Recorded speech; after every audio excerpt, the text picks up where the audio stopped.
Hey there, everybody. This is the Water Trio podcast. I'm coming to you with my dear friends Kelly Surtees and Alicia Yusuf, and I'm Cassandra Tyndall. So we are going to outline for you some of the highlights of the week that kind of bridges July and August. So we're on a bit of a shift swap too this week, well, as of now. Alicia and I were here on nighttime, and Kel is enjoying her Belgium morning. So yes.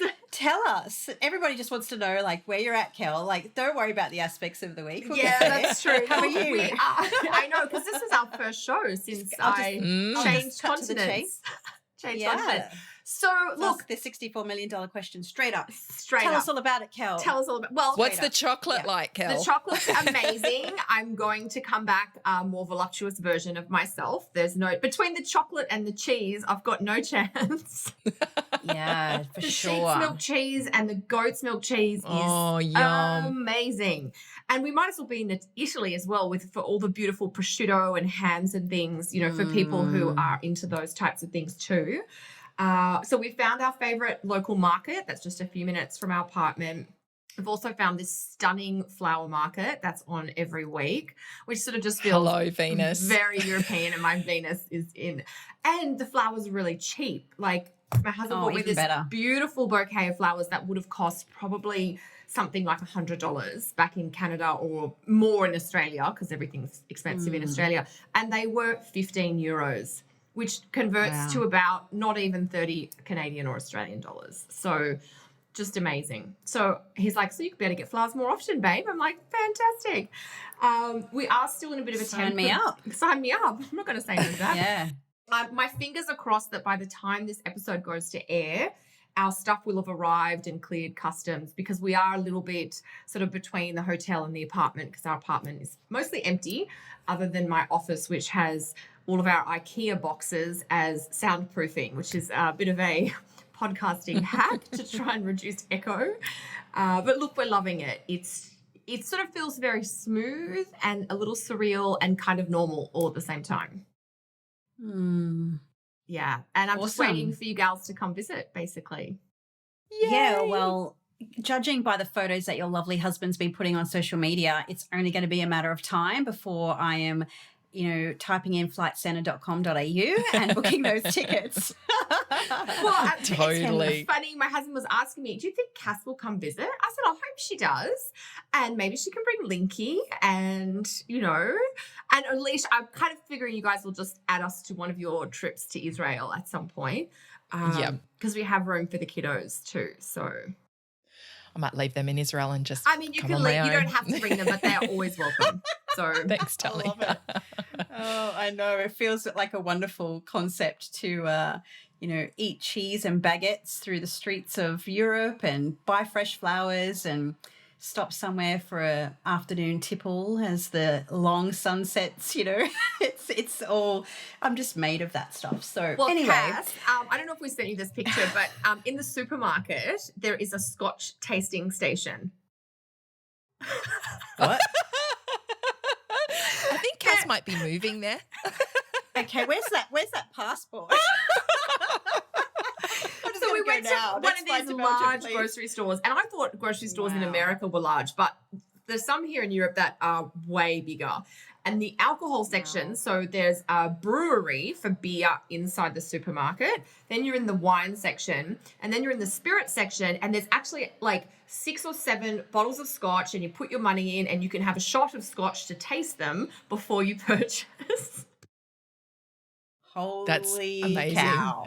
So, Cass, they're ready for you here.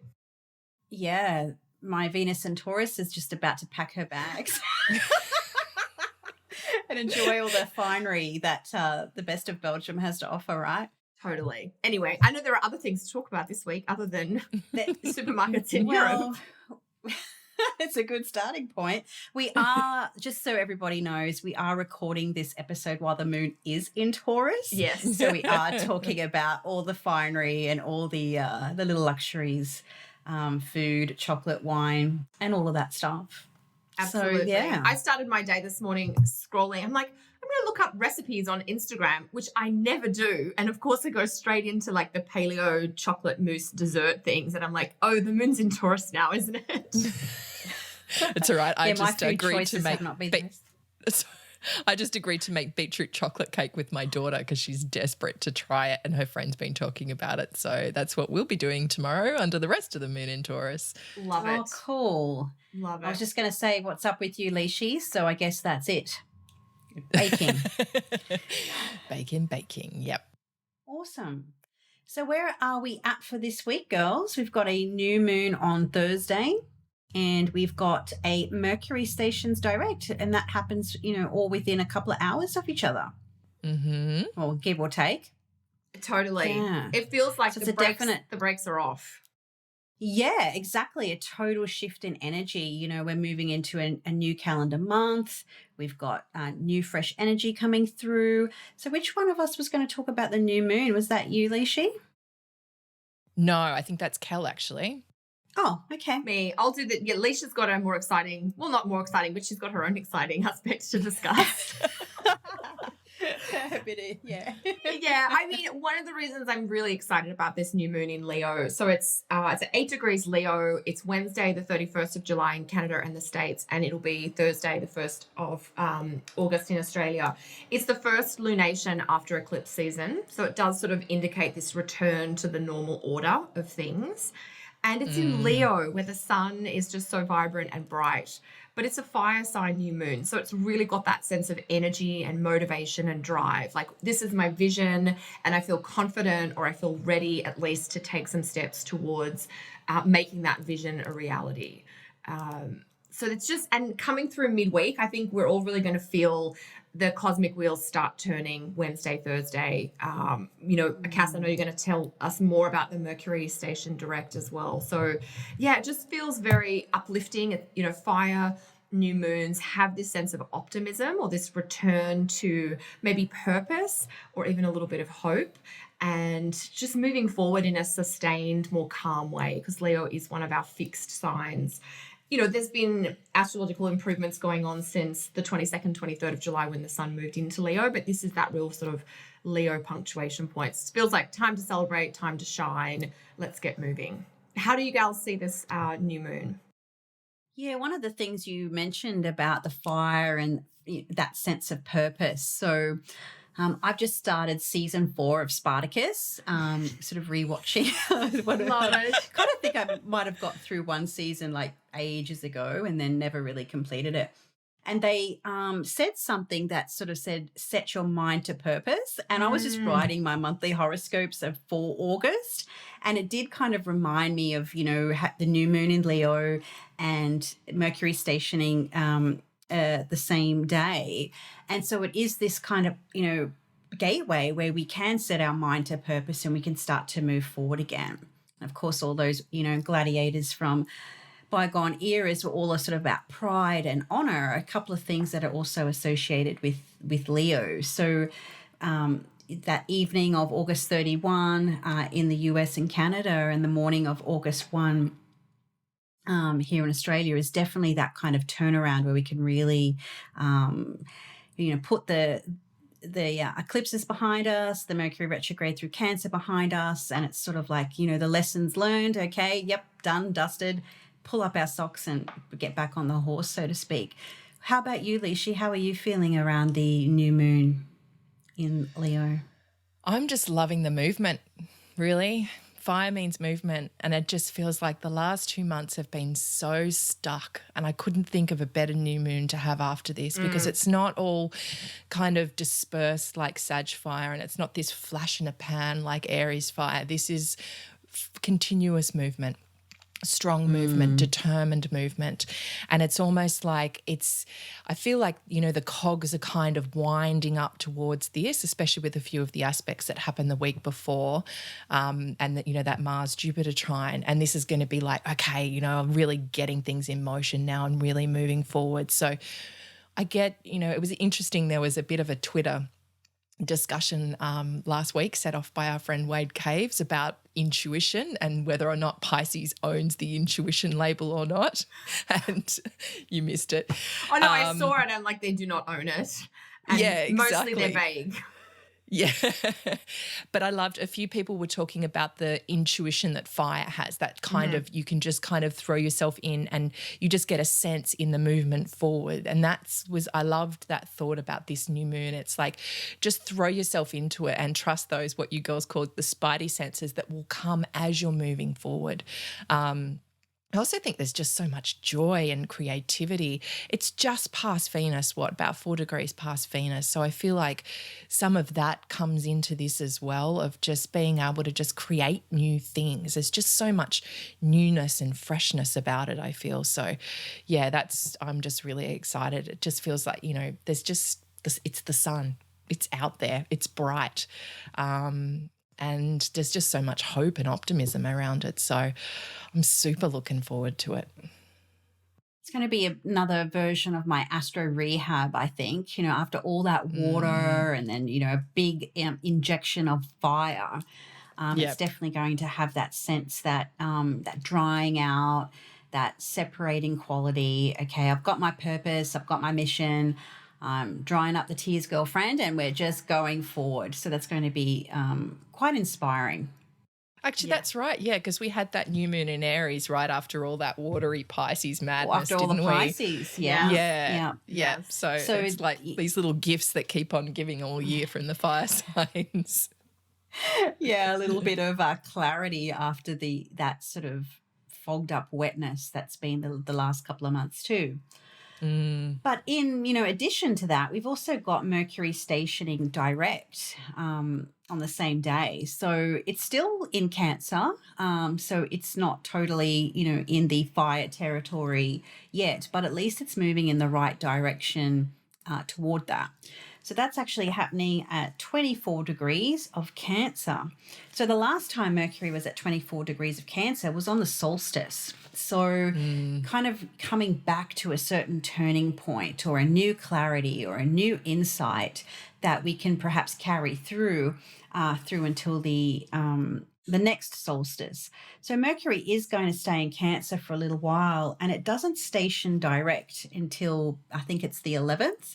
Not station direct, but moves beyond the shadow until the 11th, the post-retrograde shadow period.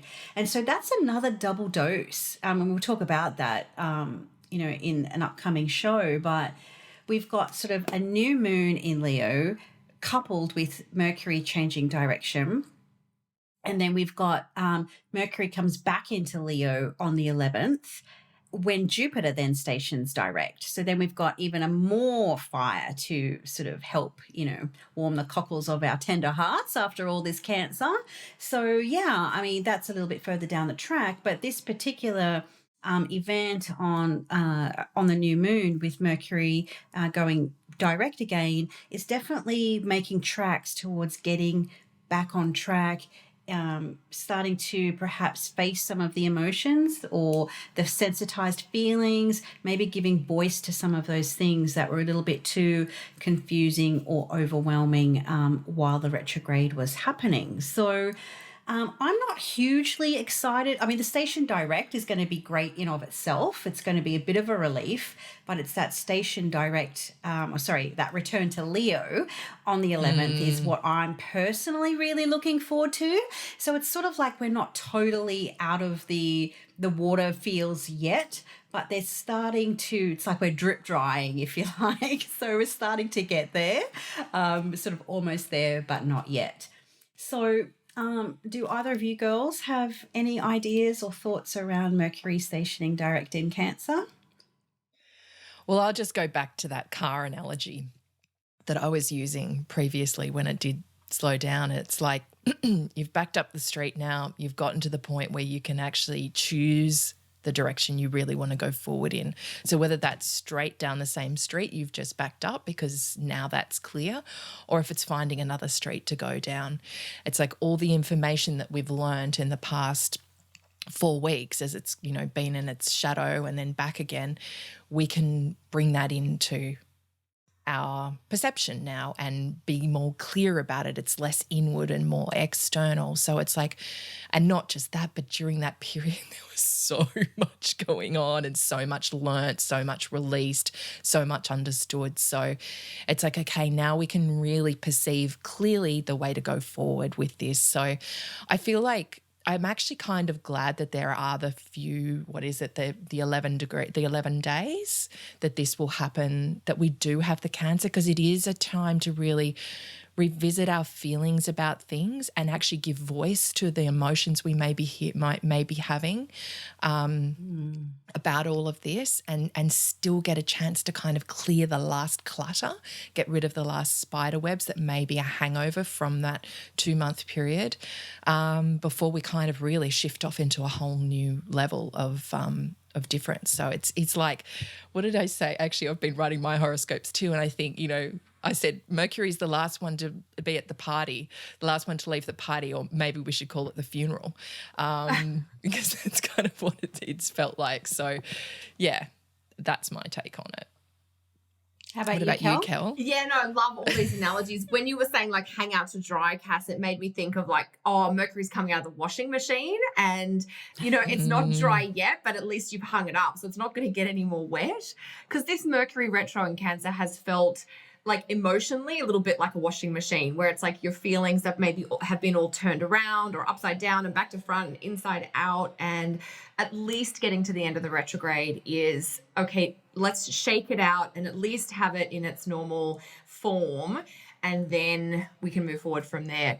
I do think, I agree with you, Cass, completely. I'm very excited for August 11th when Mercury leaves Cancer for good, for this year at least.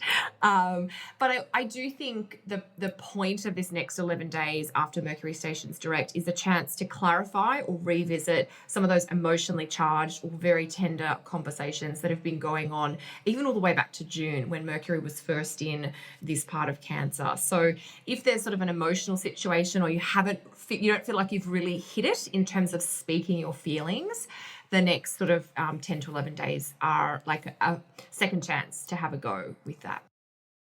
Yeah, and totally. Mercury was thrown in the washing machine with Saturn, Pluto, and the South nodes. The kids left a few rocks in their pockets.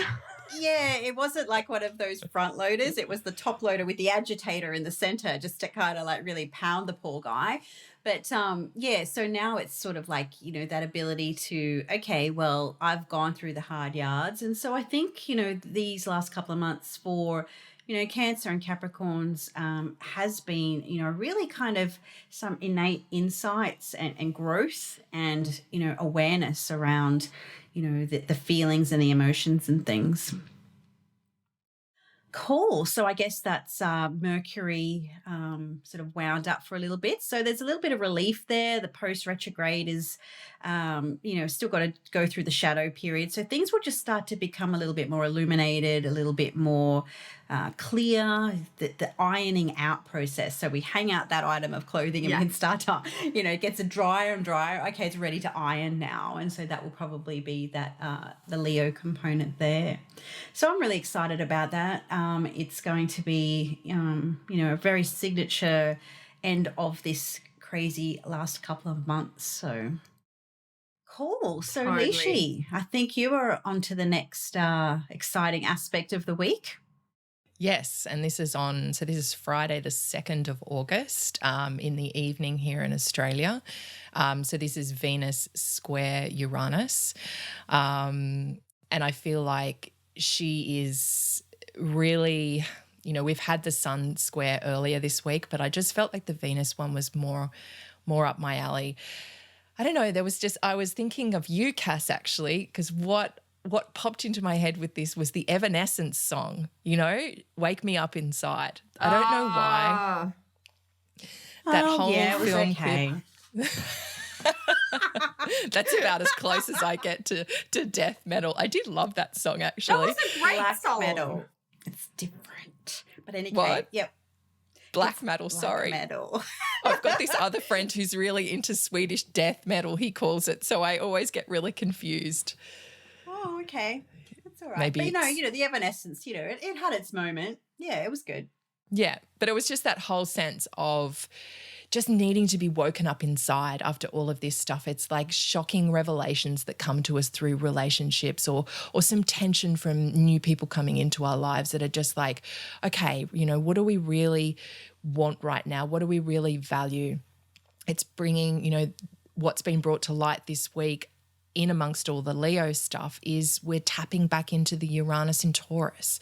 We're tapping back into that. That's been a little bit quiet with all the Saturn-Pluto South Node crazy. So it's coming back to that place of, okay, where do we have to wake ourselves up? Where do we have to become more aware? What insights are possibly dropping in around how we're relating to others, how we're connecting to others? You know, I think Venus in Leo is really a bit of a, you know, she's got this real regal, this real noble way of looking at things, and she can really radiate such warmth and such care and generosity to others. But it's like, well, where are you giving too much of that potentially, and where are others taking too much from you? What value are you putting on yourself, and are you being authentic enough? And potentially by valuing yourself more and your own ability to shine out, then how can you offer that light to others? So instead of doing what others are expecting of you, doing what you need to do.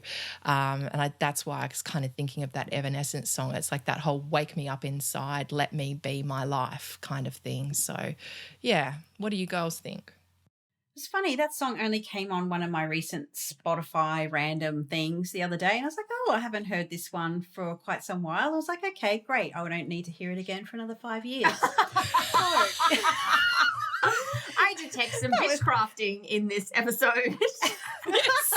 That was a nice, revisit back to 2002. I don't want to be there. Oh, and actually, maybe it was a little bit later than that, but whatever. It was 2003, I think. Yeah. Okay, yeah.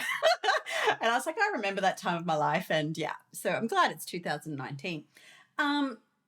So Venus and Uranus, I mean, where there's a square, there's that invitation to compromise. Your want, somebody else's want, or Venus, who just kind of in Leo, just wants to go her own way, do her own thing, radiate her own light.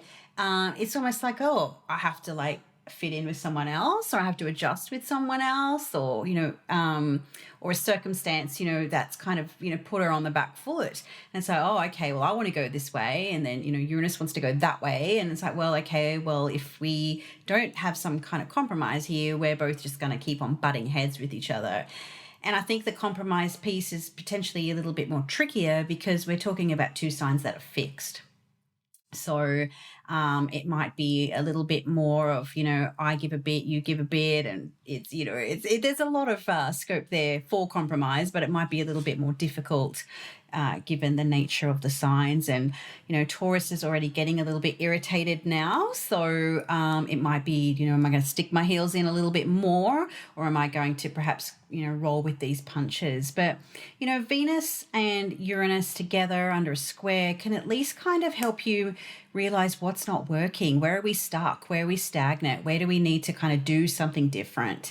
And when you feel those levels of discomfort or friction that squares can bring up, it's like, okay, well, that's telling you something's not working, or something isn't quite, flowing or moving freely. So where you feel that sort of tension or friction, that's always your cue. Okay, well, I need to try something new, or I need to be open to other possibilities, or I need to, take stock of things and maybe audit, my relationship processes, or we're doing this, but we really need to be doing that, or, whatever the situation brings up for you. So there is a lot of scope for, as you said, Lishi, the authenticity and all of that sort of stuff. But it's like, who's going to budge first? I think maybe the question here too. What are your thoughts, Kelly? Oh, look, I love all of what you both are saying. And look, there is a feeling of excitement, isn't there? Because friction, I think you were writing very eloquently about friction recently on the internet, Leash. check out Alicia's Instagram page for the Venus-Pluto aspect. But that was a couple of weeks ago as this one goes to air. But I mean, I do get this feeling of excitement and restlessness, you know, so that boredom or that craving for freedom is something that I think will come through a lot. And the authenticity, it seems like it's about desire, you know, to check in and see what it is that you crave or that defines pleasure for you now that might be different from how you might have defined pleasure in the past. And then it does feel like it's a very important aspect because Venus rules Taurus. So she's like the one that is sort of managing the Uranus and Taurus process. And now those two planets are a little bit at odds. So it feels like a day where there'll be some surprises or some unexpected developments or changes. Now, within those changes, there can be freedom and opportunity, but if you're very set on this is how I want it to be, you might miss some of those opportunities. And so if you can be flexible or spontaneous, you may find that you're able to make something happen that's completely wild, out of the blue, or way faster than you expected. But we'll all be dealing with a few little like, oh, I hadn't thought this thing would go in that direction. It's a very exciting energy, and that can be stimulating even if it surprises you in the way it shows up. Yeah. Yeah. And I feel like, you know, Venus unifies and Uranus fragments. So I almost get this sense of, you know, Venus coming and sweeping up all the pieces after Uranus has blown things apart, but she's trying to put it back together in a better way, a more beautiful way, which always, you know, that mosaic analogy I often use of, you know, creating something even more beautiful around the pieces that are left behind. So like you've both been saying, you know, have a look at really what has been left behind, what is important, because that will be your priorities from now on. And with the freedom that you've both potentially given yourself, I mean, you know, it's one of the things I remember learning in college with counselling is how codependent we're taught to be in our relationships in today's society. You know, we're taught to be living like this with our partner when really the ideal way is to be just a bit overlapped. So you still have yourself in it. So where is it potentially that you and a partner are not giving each other enough freedom to express? Because sometimes it's when you go, oh, actually, that's the person I fell in love with when I first saw them. When you've become so melded, you actually forget to really see who they truly are. Yeah, Leash, that reminds me of one of my favorite Khalil Gibran quotes or passages on marriage, which talks about so it's Khalil Gibran on marriage for anybody who wants to look it up. I mean, he's a beautiful Lebanese poet. I recommend getting his book, The Prophet. But he talks about, you know, love one another, but make not a bond of your love. Let it be a moving sea between the shores of your souls. He talks about fill each other's cup, but don't drink from the same cup. And then he goes to say, you know, give your hearts, but not into each other's keeping. Stand together, yet not too near together, because the oak tree and the cypress grow not in each other's shadows. So there has to be a level of space for growth. And this, Venus-Uranus aspect really speaks to that. And just what you were saying, Leisha, I'm like, oh, that's, you know, so beautifully said in this piece of poetry. And I love him. He's on Children one is beautiful as well. The like arrows and shoot the arrows out from your bow. Yeah. Yes. But absolutely. Like that's a lot of the philosophy I draw on marriage is from that particular poem and other things I've read. You know, it's so important. You know, my husband and I actually have a contract and we always have. It was in our wedding vows to give each other freedom and support each other in that. So for us, that's a really key thing. And so that, you know, really speaks to what this is all about too. Love it. I also reminds me of some of Esther Perel's work where on her website, I think she's French, maybe living in Belgium, perhaps, Kel. So maybe you guys could, you know, catch up for Scotch at some point. From Belgium, yes. So she, on her website, estherperel.com, there's some audibles where you can listen to snippets of real couples counseling. So of course, you know, everything's anonymous, but it's actual real in-session work. And often the question she asks, you know, what was it about your partner you were initially attracted to? Yeah. And so often it is what initially attracts you is what eventually repulses you or turns you away from somebody. And And so, I've always kind of had that theory, in relationships, they always start, they always end the way they begin. And I guess it's a similar type of theory here. But when Venus and Uranus are coming together, it is also an invite to what might be like annoying the absolute crap out of me about my partner right now. Is that exactly what initially attracted me? And so that can also help, maybe reignite the spark, that friction, that tension. It's like, hey, it is kind of annoying me, but it was one of those endearing qualities. And perhaps even reframing it in your own mind. Mercury's now direct. Okay, these feelings are my own. It's actually not my partner or this, that, and the other, and can help us perhaps reinvigorate that spark, or, turn that thing that is annoying into something that you might find cute again, potentially. Yes. Yeah. Well, it does speak to that idea that, in a lot of couples and relationship therapy, they talk about it's novelty that leads to desire. So for one of the positives out of a Venus-Uranus aspect is if things have become too routine or too familiar or too habitual, you will lose desire. And so how can you shake it up by breaking out of routine and habit, basically?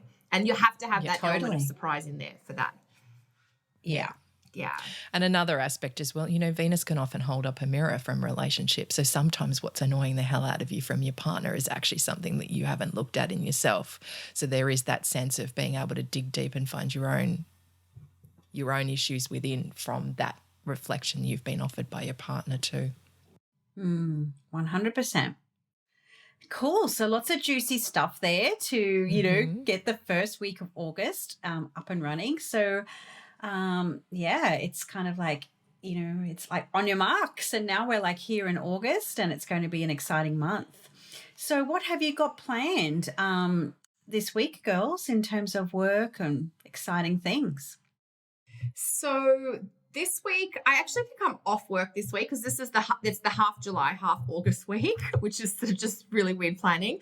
But I do have my next webinar coming up on August 10th, which is called PowerPoints, How to Activate Your Ascendant and Midheaven. So if you're interested in getting a little bit more out of your chart, that's now open for registration on my website, just via the homepage. What do you two have on?